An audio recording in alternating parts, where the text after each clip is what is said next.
YouTube. Today we're going to be taking a look at a Mavic, DJI Mavic 3. This thing's been a long time in the making. I just got mine in the mail today. So I'm going to go ahead and show you guys an unboxing and then compare it to the Mavic 2 Pro that I have on hand. I'm not going to have a whole lot more commentary about how it works or anything like that today, so if that's what you're waiting for, hopefully I'll have that in another video soon. So let's get down to it. The box already relatively small, which would suit what I have heard about this drone. I've heard it's quite small. The specs on paper are definitely smaller and lighter than anything that I've seen come out of DJI before that's capable of something like this. So I'm pretty sure that the sensor in this guy, the 4/3 sensor, is actually probably a relative to the X5S that's found in the Inspire 2. That's one of the things I'm very curious about because I also do have the fortune of having an Inspire 2. So my hope is that this drone is going to essentially take the place of it on smaller and simpler jobs. So here's the interior of the box. They always get lighter and thinner than ever. Here's the drone all wrapped up in that matte finish plastic that DJI seems to love so much. Well, I don't know, in the hand, it doesn't feel a lot different than a Mavic 2 Pro. But let's go ahead and take it out of its little mummy wrap here. All right, grabbing it by the tail section, pulling it out. Let's get it out of here. Ooh, pretty. Oh, look at this, it's wearing like a little diaper, like bondage.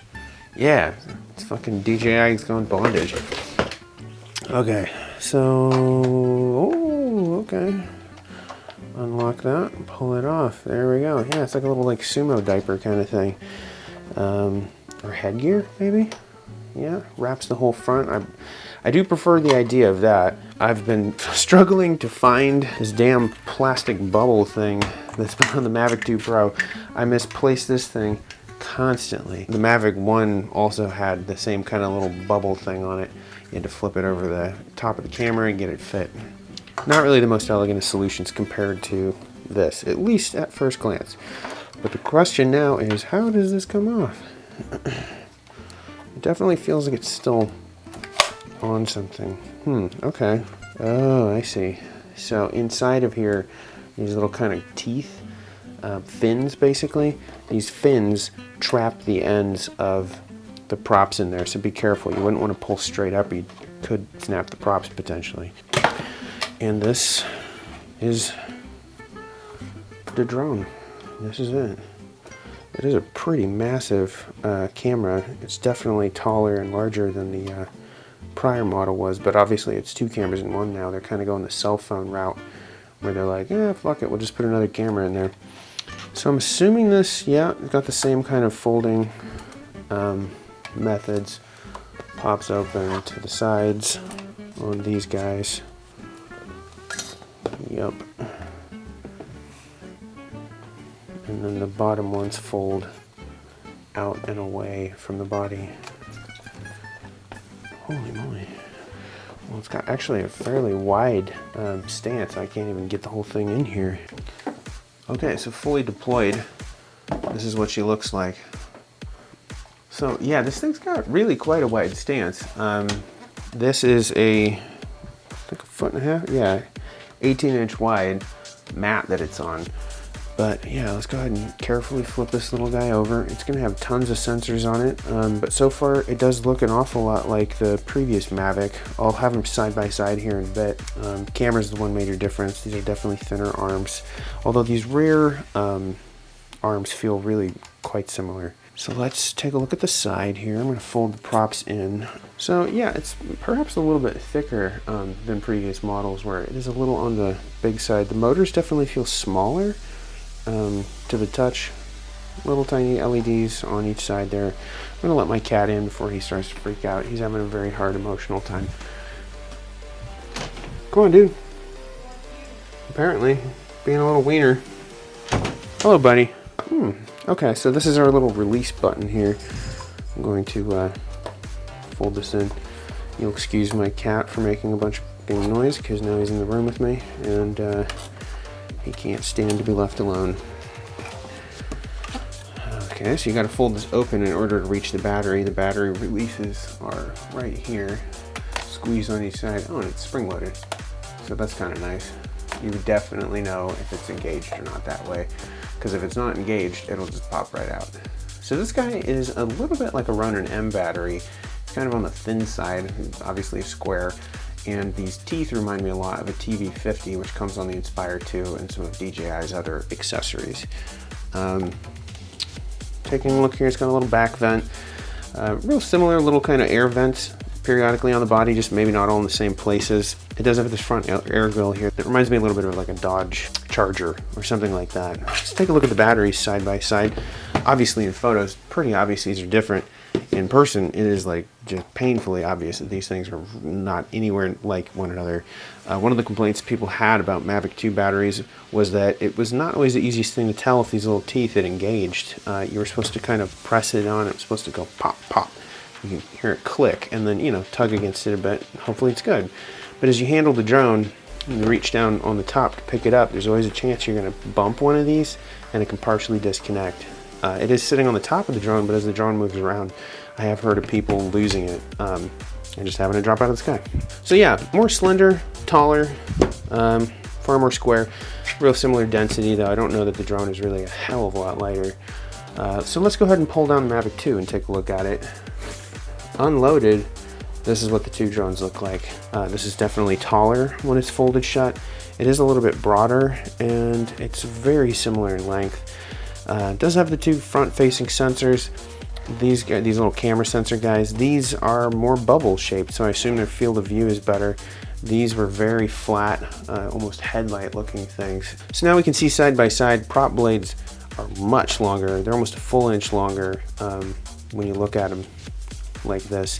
And orange tips, strangely, instead of silver. I don't know why that is exactly. Yeah, previous battery, you'd line up these teeth and push it down in until it snapped.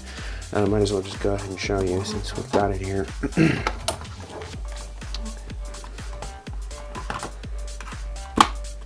Pop. And then ideally you kind of agitate it from somewhere that's not on the battery switches and just make certain that it stays put.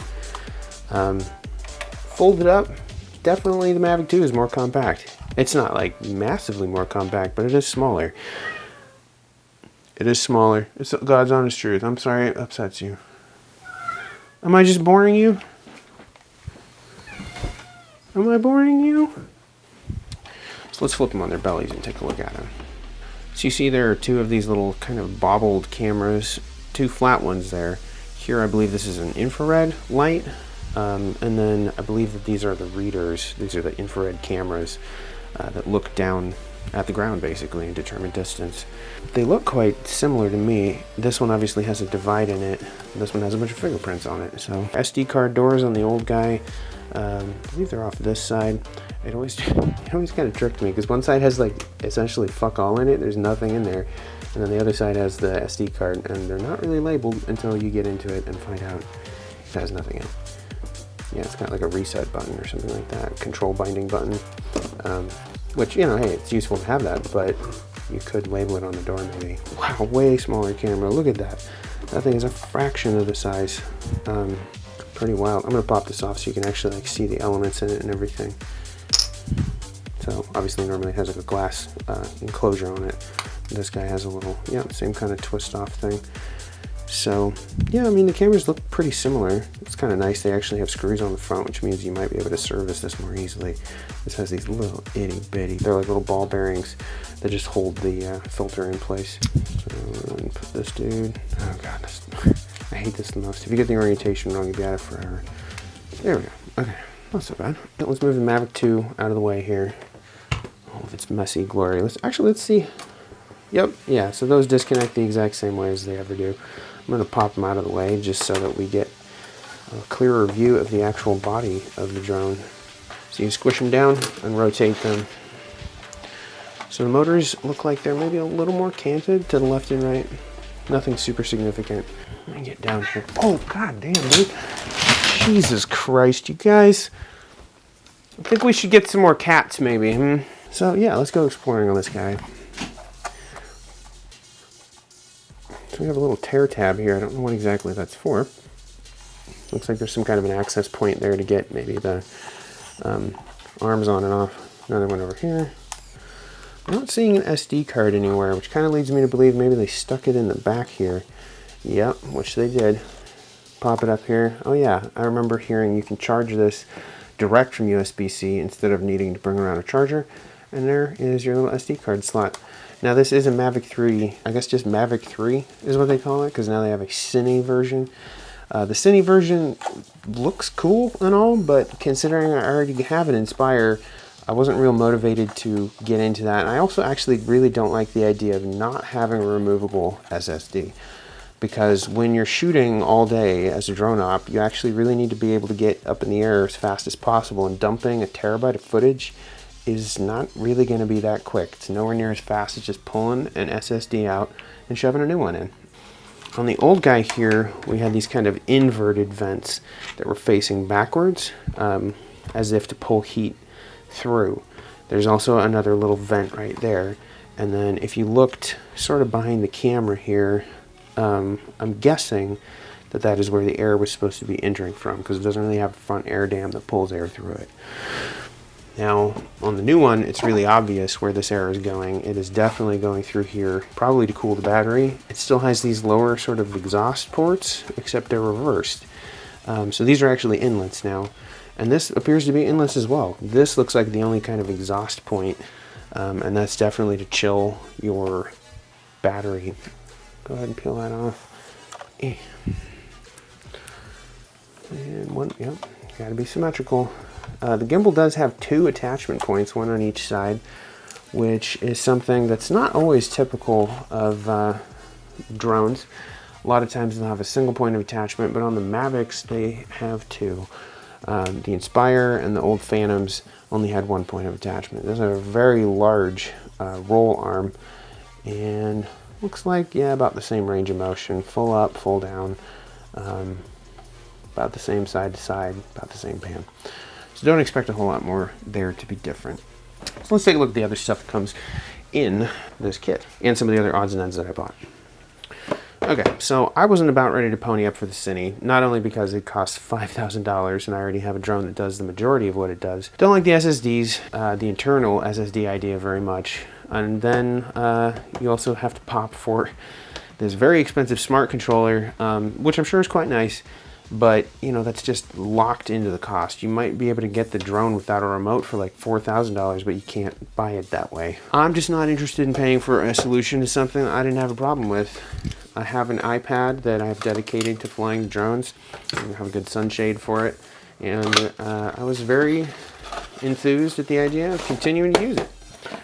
So why not? So I got this guy to go onto the remote. I did not get a Fly More combo because I knew that once I purchased this, I'd probably have enough of my DJI rewards thing to just go ahead and buy another battery. So I was like, yeah, we'll just buy one battery, a couple accessories. It's not going to win any races, is it? Yeah, that should fit like a typical iPad, although it is on the small side. So don't expect anything over like a maybe 9 or 10 inch tablet. Got an arm with a 90-degree pivot, otherwise it's going to be pretty much dead on. That was a $50 accessory from DJI. I'm sure Amazon and China will have a lot of cheap solutions heading your way soon. But for now, I figured it made sense to just go ahead and get one of those, because I want to be in the sky as fast as possible here. So as always in the box, you get, bing, two of these guys. Oh, I guess there is a black and a silver. Yeah, they're sticking with it. Black and silver. The reason for that is because the motors actually operate in the reverse direction of one another. So two push and two pull, and that's why they can react like they do. So cool little thing about drones. Little dinky ass wall charger, which is actually just meant to charge the battery in the drone, which is going to be a little weird. It's not my favorite thing when electronics do that, but anymore that seems to be DJI's favorite thing to do. But sometimes it's nice to have a charging station where you can do a bunch of batteries at once. So the remote is USB-C on that side, and then we have micro USB and USB-C, which means I think, yeah, I think that's for real. They did not include an iPhone cable, unless that's what they installed in it. It's possible that these are extras. All right, let's look at this guy. This guy's actually probably one of the biggest differences in terms of what comes in the box. New controller. Has large rubber bolsters on the back. Feels pretty good in my sort of medium, small-sized hands. Fellows with larger hands or ladies with larger hands might have sort of a hard time. The sticks are nice and tall, which means your inputs are going to be a little more dramatic. I like to get little dish adapters so that you can be a little more gentle with your inputs. You see them sometimes in like pro gaming and stuff. Pretty typical. Tap once to see the power level, tap and hold, and it powers on. And got the return to home. Oh, and a pause return to home. So if you hit it, it'll actually stop returning to home, which can be really, really handy. This guy has a little camera rotation icon, so I'm assuming that's switching between the two cameras that you have. Let's see about this guy here. I assume we have to like open this. It has like a rubber icon here or something. Oh boy, this is gonna be the end of me. Oh, good. Oh, thank God. Okay, I thought for sure I was gonna break that. Oh, that's pretty cool. It's just spring-loaded from the drop, huh? It looks like I'm still missing something here, though. I'm like, does this unlock, open? Okay, so this guy is actually our... Oh, hey, yeah, I cried wolf a little too soon, didn't I? There's our handy-dandy iPhone one. They presume you will be on an iPhone first. This thing, apparently for storage, wraps around and gets squeezed in there, so this little loop sits down inside, and then the whole thing just gets stored there. Pull it out just with a firm tug, basically. Oh, oops, popped the whole thingamajigger out, so I gotta plug that in here. So these rubber bolsters here are for your smartphone to fit into. So let's see how it fits with an iPhone 13 Pro with a case here. I don't know how the case is going to fare, because for some reason DJI always expects that everything's going to be out of a case. That actually, yeah, so that cleared the edges of the case on the top and the bottom, but it is starting to just kind of pull it out a bit. So, you know, your mileage may vary, but I wouldn't expect it to be the greatest of ideas to keep it in a case, which is a little unnerving when you have an expensive phone, because you're like, oh, let me just pull it out and roll the dice on whether I drop this in the process. I seem to have misplaced the drone. Where did you go, droney? Oh God, just sitting on the floor behind my feet. That would have been one of the lamest ways to wreck a new drone, is just stepping on it. But well within my wheelhouse of things to do.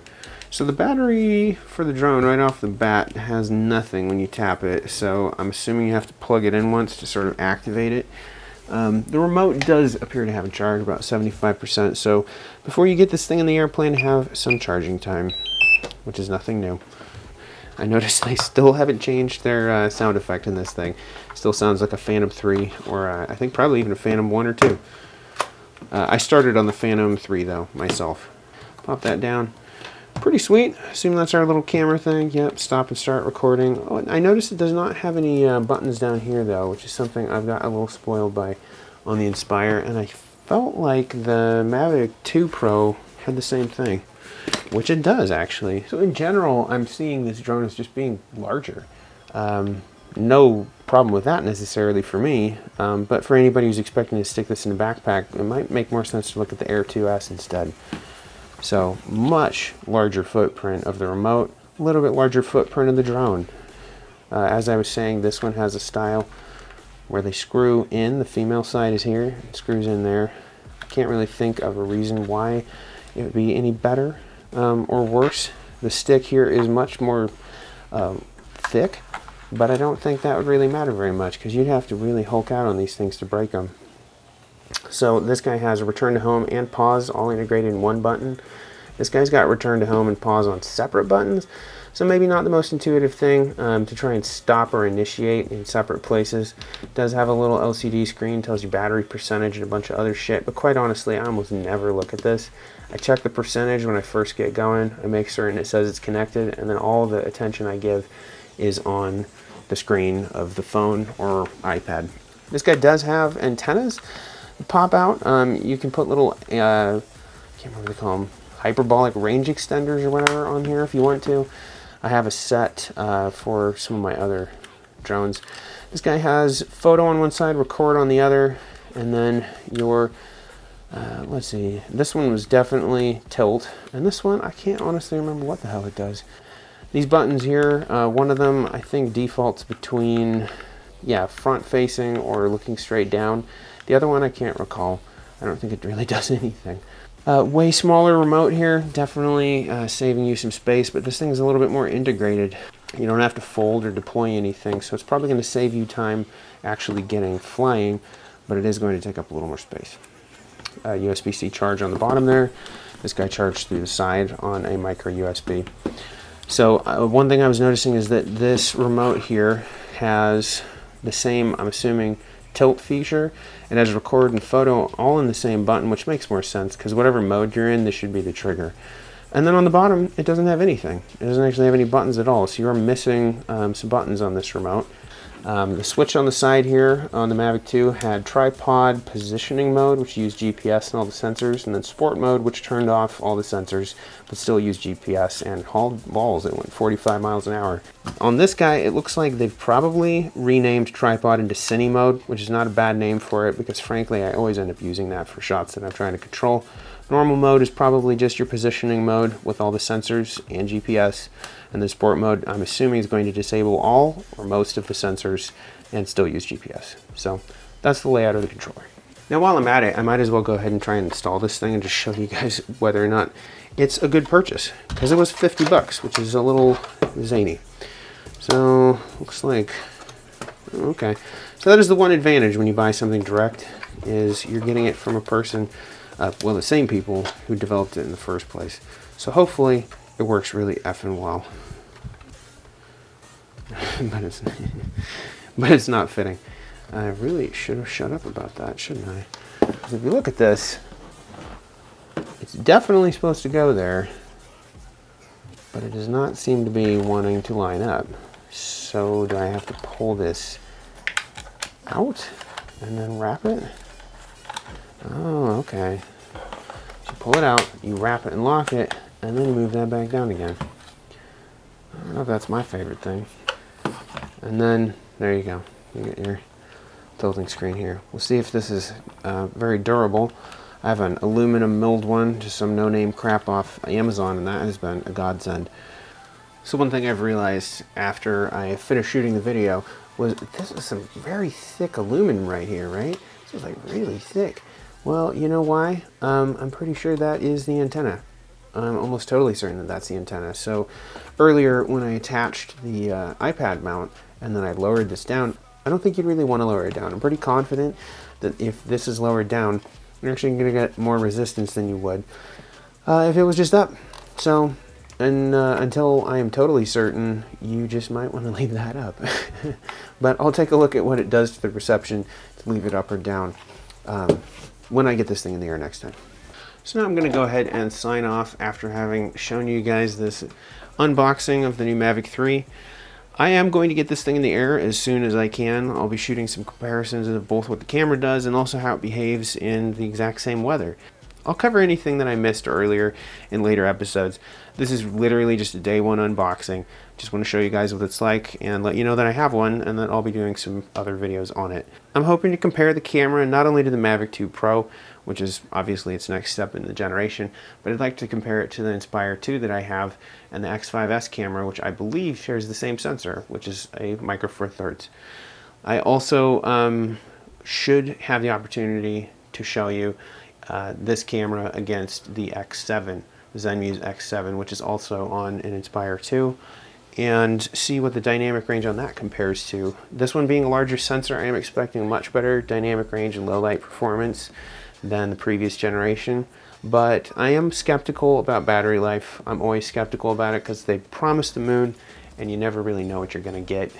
God's honest truth, we're probably not going to start a class action lawsuit if they're off by 10 minutes. They can always say your mileage may vary, and then they didn't guarantee you anything. Man, I sure can't talk a lot when I need to. So anyhow, thanks for tuning in. I'm trying to keep this really just to the drone, not about myself. If you have any questions about who I am or what I do, I'm happy to cover those. But otherwise, I'm just going to assume that you're here to hear about this drone, see this drone, and see the comparisons of this drone. I will talk to you guys next time. Thanks.